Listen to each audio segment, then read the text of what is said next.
негизи кимдер пайда таппайт билесиңерби? Ким иманда мээнет кылбагандар таппайт. Иман кантип көтөрүлөт, иман нуру кантип көтөрүлөт десе, имани сөздөр менен машалла. Иманият өзү өтө чоң нерсе да. Биз субханалла ишеним болбосо алсырай беребиз. Алланын убадасы ушул да. Эмне үчүн субханалла кадамыңа бекем кылат деди. Кимдин кадамы бекем болсо, иманга мээнет кылган. Ошондон кичине айтабыз машалла, иманга мээнет кылабыз. Бизге да пайда, сизге да пайда дегендей машалла. Укканда акысын берип алабыз машалла. Жүрөктү тынч коебуз. Акылды токтотобуз машалла. Көздөрүбүздү кандай бир ордуна коебуз, макулбу? Аллах береке берсин. Демек, так. Анату миналлах вал аджалаху минаш-шайтан.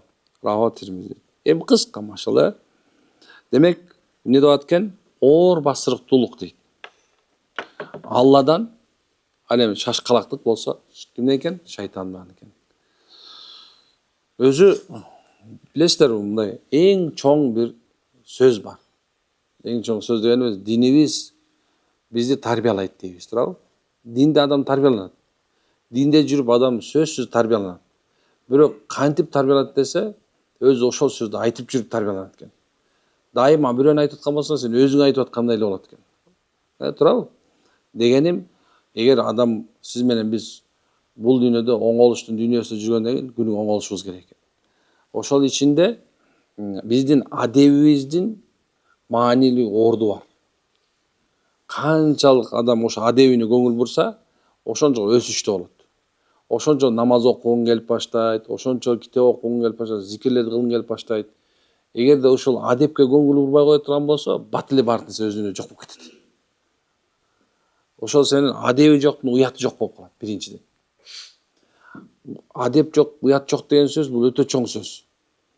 Бекерден айтылган жок. Уят кете турган болсо баардык нерсе кетип калат андан кийин. Эми карагыла. Оор басырыктуулук бул чыныгы бир сапаттардан. Оор басырыктуулук деп бир жерде которуп, бирок мындай кандай десем, дагы бул нерсеге эме бар да, дагы бир мааниси бар.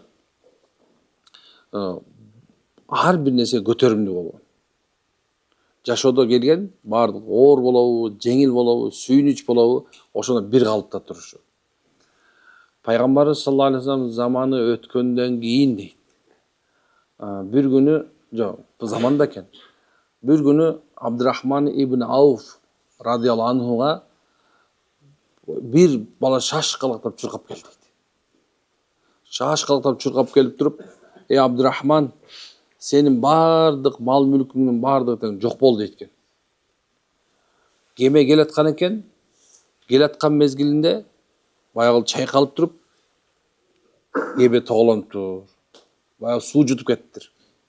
Дегенде мындай карады дейт. Алхамдулилла деп койду. Анан бир нече убакыттан кийин эле кайра баягыладан чыгып кетти. Абдурахман ибн Ауф, сеники бар экен. Коркпой эле койсоң болот экен. Сонун экен. Десе мындай карады экен. Алхамдулилла деп. Анан баягы адам таң калып сурайт экен, Абдурахман, сага бул эмне деген маалымат? Сен эки жолу айтсам да ушу бешиңде жүрөгүң карадың десе, айтат экен, качан эчтекен калбай калды дегенде, банкрот болдум дегенде мен жүрөгүм карады дейт. Жүрөгүм тыптынч экен дейт. Мен алхамдулилла дедим. Анан качан сен сүйүнүчтү карап келдиң, мен жүрөгүм сүйүнөбү десем дейт, жүрөгүм сүйүнгөн жок дейт. Мен бул алхамдулилла деп айттым дейт. Көрсө, биздин бул тарбиятыбыз биздин келечекке тарбият экен да. Азыркы мезгилде канча деген адамдар мына кичинекей бир, мисалы мына билесиздер, картошкалардын баарын запастап алып туруп, андан кийин картошка түшүп кеткенден кийин канчасы муун өлгөндүгүн көрүп турабы? Муун өлүп калды, кадимгидей бар, муун өлүп алды. Ошондой эле мисал алса, азырда соода кылып аткан адамдар мындай соодасы артып кеткен болсо, иш оңолбой калган болсо, же болбосо бир чиновник жумуштан түшүп калган болсо, эмне болуп атат экен? Кыйналып да кетет экен, өзүн өзү өлтүрүп алат. Кээ бирлер ушундай кылып азыр мына венасын кесип атышат. Кээ бирлер болсо субхан эмне кыларын секирип барат.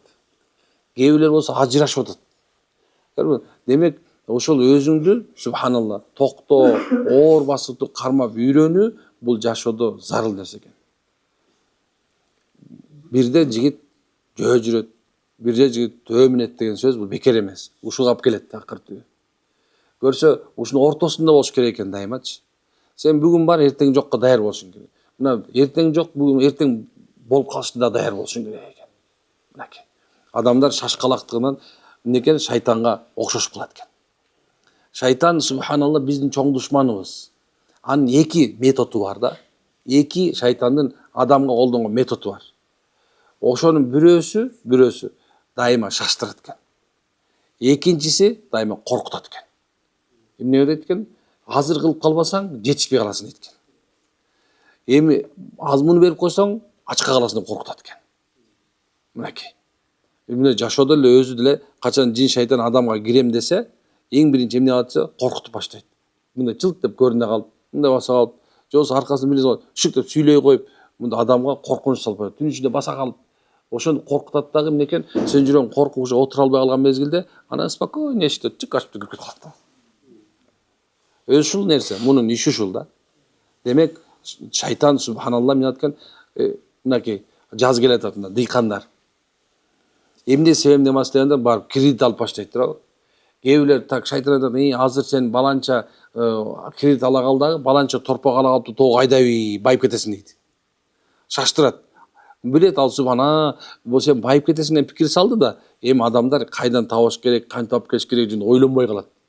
Эмнекен арам болсо да ала баштайт туурабы? Анткени шаштырып койду да. Кийинкиси, мисалга алса, үй бүлө курушта дагы бир материалдык жактан болсун, мейли моралдык жактан болсун, мындан шайтан дайыма бизге кол салып үстүнө болуп турат экен туугандар. Ушундай экен. Бул жерде да ушундай дейт. Эми шашкалактык дейт, адамга зыян алып келүүчү сыпат болгондуктан шайтан деп айтылган. Эмне экен? Шашкалактык дайыма адамга эмне алып келет экен? Зыян алып келет. Зыян. Ошон үчүн мындай 7 өлчөп 1 кес деп айтат. 7 өлчөп 1 кес дейт. Эгерде сен бүгүн азыр туура эмес кесип ала турган болсоң, анда эмне экен? Эртең өмүр бою кыйналыш керек болот. Же кээ бирде субханалла көзүн ачып туруп, анан эмне кылыш керек экен? Караш керек экен. Анан болгондон кийин көзүн жумуп коюш керек. Ушу меники сон дей бериш керек экен. Көп адамдар ушундай го, базарга барат дагы кийин мындай мал болсун, машина болсун, үй болсун, эмне сата турган болсо, сатып ийет дагы анан кийин эмне десем меники базардын алды болду дей берет го. Кээ бир адамдар бар, субханалла 10 000 сомго сатып турган болсо, меники 20 000ге саттым деп элерге айтат да, таң каласың да, кээ бирдечи. Мындай өзү жүрөгүндө ошо 20 000 деп мен ойлойт, макул, каршы 20 000 сомдук береке болсун эми мейли. Эми ушундай экен биз адамчы. Субханалла. Эми эмне экен? Кээ бир убакыттарда биздин чоң душманыбыз бизди эмне кылып койбосун, азгырып, жашоодо бузуп койбосун жашообузду. Жакшы амалдар аткаруу дейт. Мындай бир бар экен, шайтандын аркасына ээрчип, жана айткандай арам нерсе бар экен. Экинчи нерсе, субханалла, бул жакшы иштерге да шашылат экен. Шайтан жакшы иштерди дагы тез кылдырганга аракет кылат экен. Мына бүгүн 5 мал намаз окуп баштадың да, айтат экен эми, сен ушинте эле бермеп коюң, тура эми тахажжуд оку дейт экен. Тахажжудка тургузат экен, тахажжудка турат экенсиң, окуп баштайсың, анан кийин субханалла, анан эми эмне кылыш керек? Тахажжуд окугандан кийин эми жата турайын дейт, багамда токтотуп коет экен да. Айтат экен, субхана, сен деген субханалла тахажжуд окубадыңбы? Алла Тааланын суунун райымы, мээрими, кудурети, Алла Таала биринчи асманга түшкөн убакта окудуң. Эми эчтеке болбойт экен. Келип алып көзүң үйлөп отуруп экен. Укта дей берет экен. Кулагына толло зары ушатып коет экен, толдо чулкулдап калат экен да баягы. Ошентип эмне экен? Ушунду алдайт экен ал. Жакшы иштерге да шаштырат экен, көрсөчү. Эмне кылат экен? 3 күндүктү даватка чыгып кел дейт экен да, анан бир жумадан кайра чыгып келип баштайт экен да. Ой, тартипте бар, субханалла, бир айдан 27 күнү чыгат. Жок экен, эртең чыгам экен да. Карасаң, субханалла, эртеси күнү баягы камоктун үйүнө кык деп жатып калган да. Эмне экен? Бат эле динде да чарчатып коет экен ошентип. Ошон сөйнө субханалла, эмне экен? Аалымдар бекер айтпайт экен да. Кандай айтылса, ошондой кылыш керек экен. Кандай чечилсе, ошондой кылыш керек экен да. Эми шайтан болот эткенде, эй, сен деле мээң бар. Сен деле кыла аласың дейт экен да. Субханалла. Ушундай да турабы? Анын иши эмне экен? Анын иши бузукучулук кылуу. Ошон үчүн шашып, шайтанды курсант кылбастан, салаваттуулук менен, машалла, Алланы курсант кылабыз жакшыраак экен. Аракет кылабыз да, иншалла. Эмне алып аракет кыласыңар кана? Шашпай десем, мындай отуруп калбаган. Жаздын бир күнү, канча күнү бар? Жаздын бир күнү эмнеге бар?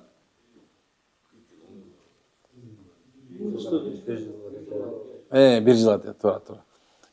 Біздің ата-бабамыздың айтқан мақалдары, негізі өзі арабша мақал да. Мақал лақап қоғыз ғой. Ошол мақал лақаптарычы 100-ден 99,9% пайғамбардың хадисі. Ошол сен мындай өзүңө үйрөнгүлө ушул нерсени. Ар бир кичинекей мақал лақапты окуп көрсөң, өтө чоң нерсе бар. Ырыс алды ынтымак мисалы. Сонун сөз менен муну аябай көпкө чечсең болот. Пайгамбар Алла таала иннамал муъминуна ихва. Бардык мусулмандар бир тууган деген.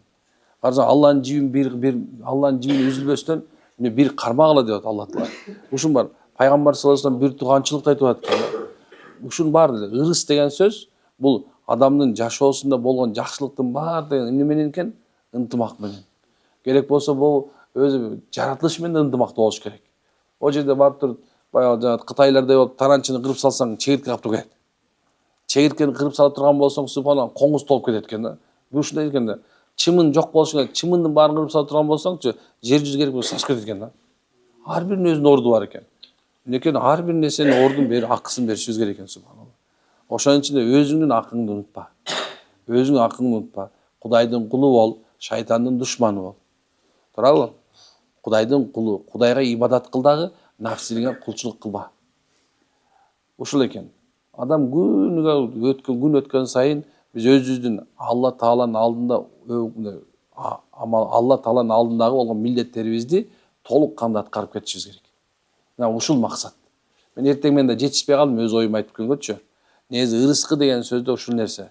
Ырыскыңдын негизи жазылып калган, ырыскың бар, ага өзүңдү мындай башыңды оорутпа, кыжалат кыла бербе, шүгүр айт деген сөз бул ушул эки. Аягында ошол көр дүйнө деп атып, намазды калтырып салба. Көр дүйнө деп атып субханалла нени? Зикирлерин калтырып салба. Көр дүйнө деп атып субханалла мамилени калтырып салба. Көр дүйнө деп атып субханалла адамга туура пейил, туура ниетти унутуп салба деген сөз да. Ушул эки мына шүгүр айтыш керек, машалла. Мен шүгүр айтам азыр ушу Алла таала өзүнүн улуулугун, өзүнүн андай азаматын айттырып койгон Аллаха. Алла миң мәртебе шүгүр турабы? Эми силер болсо эмнеге шүгүр айтыш керек билесиңерби? Кулаңарга Алла таала киргизип, яна жүрүп атканыңызга рахмат айтыңыз. Машалла. Түшүнүп болдубу? Амин анда. Субханак хамдашла анта астагфирука ва атубу илейк. Аллахым райым кыл, экинибиз жаркырай. Машалла анта астагфирука ва атубу илейк.